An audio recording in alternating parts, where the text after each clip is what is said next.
আসসালামু আলাইকুম, সবাই কেমন আছেন? আশা করি সবাই অনেক ভালো আছেন। আজকে আমি আপনাদেরকে ডিপ মেরুন কালারের একটা কেক ডেকোরেশন করে দেখাবো। সাথে বলবো যে এই ডিপ মেরুনটা কিভাবে আনতে হয়। তো আমি এখানে ট্রান্সের অয়েল বেস রেড আর ব্ল্যাক কালারটা নিয়েছি। এই ট্রান্সের অয়েল বেস গুলা কিন্তু খুবই ভালো ব্র্যান্ডের কালার হয়।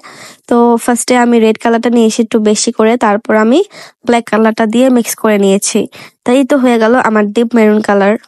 তো এই ধরনের কালারগুলা কিন্তু স্বাস্থ্যের জন্য একটু আনহেলদি।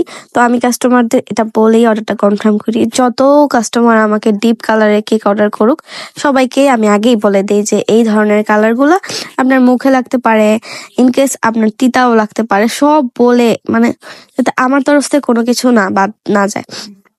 তারপর আমার এই কাস্টমার গুলা বলে যে যেটাই হোক আমার এই কেক কালারটাই দরকার হলে ফ্রস্টিংটা উঠিয়ে খাবো।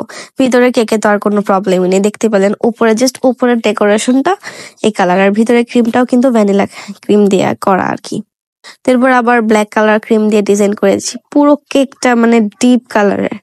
এখন অনেকেই দেখলাম যে আমার এই ডিপ কালার কেকের গুলার মধ্যে কমেন্ট করে যে আনহেলদি ক্রিম এই সেই। তো আমরা কেন আনহেলদি ক্রিম দেই তাদেরকে? এখন আমার কথা হচ্ছে, আমরা আমাদের তরফ থেকে কাস্টমারদের বলে দিই, এরপরও যদি ওনারা নিতে চায় তখন তো আমাদের আর কিছু করার থাকে না, তাই না? এমন না যে আমরা ওনারা একটা কেক চাইলো আমরা ডিপ কালার বেড়ে দিলাম, এটা কখনোই আমরা করব না। আমরা যারা বেকারস আছি তারা কখনোই, মানে কেউ যদি আমাদের উপর ডিজাইন ছেড়ে দেয় যে আপনার মতো করে দেন, কখনোই আমরা ডিপ কালার সাজেস্ট করি না। আমরা অলওয়েজ একটা লাইট কালারের, মানে একটা সিম্পল স্মুথ কালার এমন কিছু আমরা তাদেরকে দেখি, এটা সবাই করে আমি দেখেছি।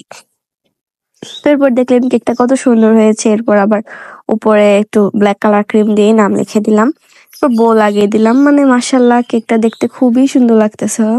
আর আমিও এটা সবাইকে বলি যে উপরের যে ব্ল্যাক কালার ফ্রস্টিংটা এটা আপনারা বাচ্চাদেরকে দিবেন না। যদিও এখন পর্যন্ত কোনো কাস্টমার কমপ্লেন করেনি, তারপরও আমি সবাইকে আর কি মানে সবাইকে সাবধান করে দিই। তো এই তো আজকের ভিডিওটা এই পর্যন্তই। সবাই ভালো থাকবেন, সুস্থ থাকবেন। আল্লাহ হাফিজ।